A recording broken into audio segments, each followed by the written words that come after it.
नमस्कार साथियों, आज मैं इस वीडियो में पशुओं में गंभीर समस्या मास्टाइटिस के विषय में संपूर्ण जानकारी आप लोगों को दूंगा। आप किस तरीके से बचाव कर सकते हैं और किस तरीके से हमें प्रिकॉशंस रखने चाहिए जो कि हमारी गाय भैंस को किसी भी प्रकार से मास्टाइटिस न हो पाए। और मेरा ऐसा विचार रहता है कि हम अपने पशुओं की पहले से तैयारी करें जिससे हमारे पशुओं को बिल्कुल कभी भी थनैला मास्टाइटिस न हो पाए।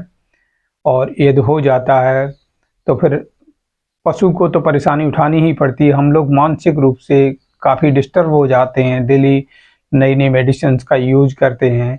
और कभी कभी क्या होता है साथियों, हमारे पशुओं का एक थन या दो थन पूरी तरीक़ा से मारे जाते हैं। यदि हम अडर देखते हैं तो फिर वो अडर पत्थर जैसा टाइट हो जाता है जिसको मुलायम करना बहुत मुश्किल हो जाता है। इसलिए आज मैं संपूर्ण जानकारी मास्टाइटिस के विषय में आप लोगों को दूंगा, उसका आप लोग पालन कीजिएगा जिससे आपके पशुओं को किसी भी प्रकार की कोई मास्टाइटिस की समस्या न हो पाए। साथियों, मास्टाइटिस होता क्यों है? साथियों, पशुओं में मास्टाइटिस जो होता है, स्ट्रेप्टोकॉक्स एक बैक्टीरिया होता है जिसके द्वारा होता है। और कुछ ऐसे लक्षण होते हैं, हमारी कुछ गलतियां होती हैं जिनके कारण होता है। जैसे कि हमारी गाय भैंस का प्रसव होने वाला है और हम उसको ईंटों पर बिठा रहे हैं, या कभी कभी काफ़ी मोटे और काफ़ी टाइट मैट पर बिठा रहे हैं, गद्दे पर बिठा रहे हैं। उस समय क्या होता है कि हमारे पशुओं के अडर में मिल्क पहले से आ जाता है बच्चा देने से पहले।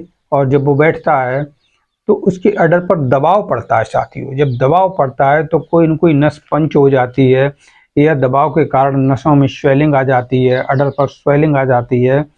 और हम उस पर थोड़ा लापरवाही ये देते हैं, हम सोचते हैं कि हमारी गाय भैंस ने इस बार बहुत अच्छा अडर किया है, हमें चिंता की कोई बात नहीं। लेकिन साथियों, बहुत अच्छा अडर नहीं होता, वहाँ पर अडर पर स्वेलिंग होती है। यदि अडर हल्का लाल हो रहा है तब भी हमें उसका ध्यान रखना चाहिए लाल क्यों हुआ। अडर यानी कि बच्चा देने के 15 दिन पहले से हमें अंगुलियों से दबा करके देखना चाहिए कहीं पर टाइट तो नहीं हो रहा, मुलायम है या नहीं है। और जब हमारी गाय भैंस का प्रसव हो जाता है उस कंडीशन में हम लोगों को खासकर ध्यान रखना चाहिए कि गाय या भैंस है, दूध निकालने के बाद में तुरंत ज़मीन पर या गद्दे पर बैठना नहीं चाहिए, कहीं पर बैठना नहीं चाहिए। उस दूध निकालने के बाद में ऐसा चारा उसके पास डाल देना चाहिए जो कम से कम 30 मिनट तक खड़े होकर खाती रहे। क्योंकि साथियों, 30 मिनट तक जो थनों के होल होते हैं वो खुले रहते हैं, और ऐसी कंडीशन में हमारे पशु ज़मीन पर बैठ जाते हैं तो फिर उनकी थनों के अंदर बैक्टीरिया चला जाता है, गंदगी चली जाती है, जिसके कारण मास्टाइटिस हो जाता है। और सबसे मुख्य बात ये साथियों, जो आप लोग क्या कभी कोई गाय भैंस बच्चा देती है एकदम डायरेक्ट आप उसकी काफ को छोड़ देते हैं, ऐसा कभी नहीं करना है। फर्स्ट हमें ये काफ का भी ध्यान रखना है। तो एकदम कोई भी जेंट्स अपनी यानी कि सही स्वस्थ और हेल्दी होना चाहिए, उसके हाथ बिल्कुल साफ होने चाहिए, डिटॉल वगैरह से धुल ले और पोटेशियम परमैंगनेट के घोल से धुल सकते हैं। उसके बाद में धार फोड़ने के लिए जाएं और पूरे प्रेशर के साथ थन को दबाएं। किसी लेडीज से यानी कि धार फुड़वाने की आवश्यकता नहीं है। कोई भी लेडीज पहली बार थन को न छुए, क्योंकि लेडीज का दबाव पूरी तरीका से नहीं पड़ पाता। जब कोई जेंट्स वो दबाव डालता है थन पर, पूरी ताकत के साथ दबाव डालता फर्स्ट टाइम, उस समय क्या होता है, जितनी मोटी हम थन के दूध की धार बना लेते हैं वही हमेशा के लिए बनी रहती है। और बच्चा भी कभी कभी छोड़ देते हैं तो बच्चा पूरे प्रेशर के साथ, पूरे दबाव के साथ धार नहीं फोड़ पाता, उस समय भी दूध की पतली धार आती है। फिर उसका सामना हमें पूरे लैक्टेशन भर करना पड़ता है। पास कीचड़ वगैरह की समस्या नहीं होनी चाहिए। यदि मान लीजिए हमारी गाय या भैंस प्रेग्नेंट हो गई है तो उसको पर्याप्त मिनरल मिक्सर खिलाना चाहिए, कोई भी विटामिन एच खिलाना चाहिए। इससे अडर स्ट्रांग रहता है, उसकी मसल्स स्ट्रांग रहती हैं और मास्टाइटिस होने की संभावना नहीं रहती है। साथियों, आप कोई भी मिनरल मिक्सर कम से कम ब्याने से पहले 2 महीने तक लगातार खिलाइएगा। इससे क्या होता है, पशुओं के अंदर मास्टाइटिस होने की कोई भी समस्या नहीं रहती है। कुछ विटामिन ऐसे होते हैं जिनके कारण भी मास्टाइटिस हो जाता है हमारी सेफ्टी के बावजूद भी। अब लक्षण क्या होते हैं मास्टाइटिस के, हमें कैसे पहचान करनी चाहिए? एक तो साथियों अलाक्षणिक मास्टाइटिस होता है जिसके कोई भी लक्षण होते ही नहीं है, और हम जान भी नहीं पाते हैं कि मास्टाइटिस हुआ है या नहीं हुआ। हम लोग दूध खा रहे हैं, बच्चे को पिला रहे हैं, कोई दिक्कत नहीं। जब हम कभी कभी लैब में उस दूध को टेस्ट कराते हैं तो पता चलता है कि मास्टाइटिस हो चुका। उसकी प्रिकॉशंस क्या, एकदम अर्ली में ही उसका ट्रीटमेंट करना चाहिए किसी अच्छे डॉक्टर से संपर्क करने के बाद में। दूसरा होता है लाक्षणिक, जो लक्षण हमें दिखाई पड़ते हैं। अडर में स्वेलिंग आ जाती है, दूध का जो टेस्ट होता है वो खारा हो जाता है, हल्का नमकीन हो जाता है, कलर हल्का पीला हो जाता है और कभी कभी कलर हल्का रेड हो जाता है, उसमें ब्लड की मात्रा आने लगती है।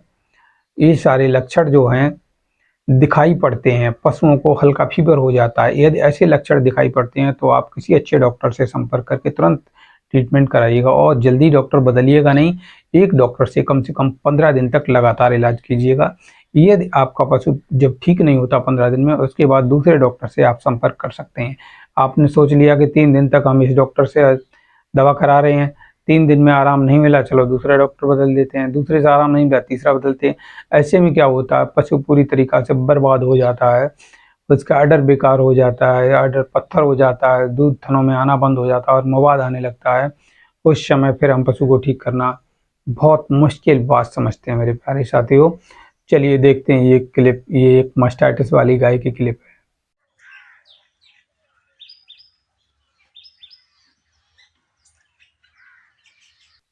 आपने ये क्लिप अच्छी तरीक़ा से देख ली, कितना बुरा हाल हुआ है साथियों। इस गाय ने 20 लीटर दूध शुरुआत में दिया था और मास्टाइटिस होने पर हमारे एक भाई साहब हैं जो बराबर 3 महीने तक डॉक्टर बदल बदल कर ट्रीटमेंट कराते रहे, लेकिन कभी करा लिया कभी नहीं कराया।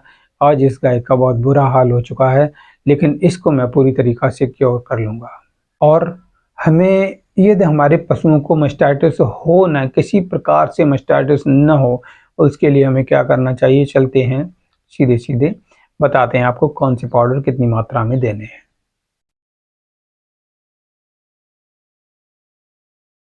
नीम का पाउडर 100 ग्राम, मोरिंगा का पाउडर 100 ग्राम, आंवला का पाउडर 100 ग्राम, आक, इसमें सफ़ेद आक आता है, उस आक की जड़ का 100 ग्राम पाउडर, निर्विशी एक जड़ी बूटी होती है, इसकी जड़ का पाउडर 100 ग्राम।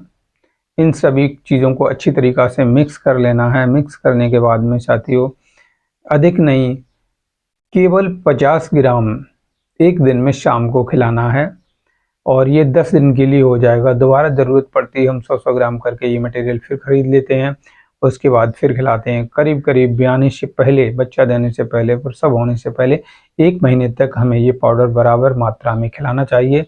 इससे क्या होता है, जितने भी मिनरल्स होते हैं, विटामिन होते हैं, जितनी भी खनिज तत्व होते हैं, उनकी सबकी बॉडी में पूर्ति हो जाती है। इससे 90% तक मास्टाइटिस को कंट्रोल किया जा सकता है और पशु को मास्टाइटिस नहीं होता है। मेरे प्यारे साथियों, उम्मीद करता हूँ आपको ये जानकारी अच्छी लगी होगी और यदि आप लोगों को ये प्योर और ओरिजिनल पाउडर उपलब्ध नहीं होते हैं कहीं पर भी, उस कंडीशन में आप 24 घंटे हमें कॉल कर सकते हैं और बता सकते हैं, अपना ऑर्डर बुक कर सकते हैं। 3 से 4 दिन में ऑल ओवर इंडिया में हम ये पाउडर आप लोगों के पास तक पहुंचाने का वादा करते हैं। और साथियों, इसकी कीमत है केवल 500 रुपये आपके घर तक पहुंचने की, और वो भी मात्रा कितनी है, 500 ग्राम।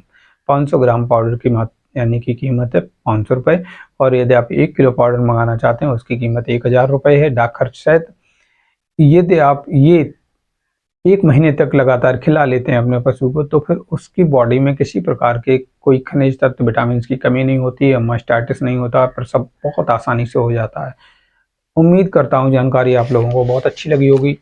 और यदि इन केस ऑफ फ्यूचर आपके पशुओं को किसी भी प्रकार की कोई परेशानी होती है, दिक्कत होती है, उस कंडीशन में आप हमें 24 घंटे व्हाट्सएप कर सकते हैं, अपनी समस्या बता सकते हैं। मेरा प्रयास रहेगा कि मैं आपकी सभी समस्याओं का समाधान करूं।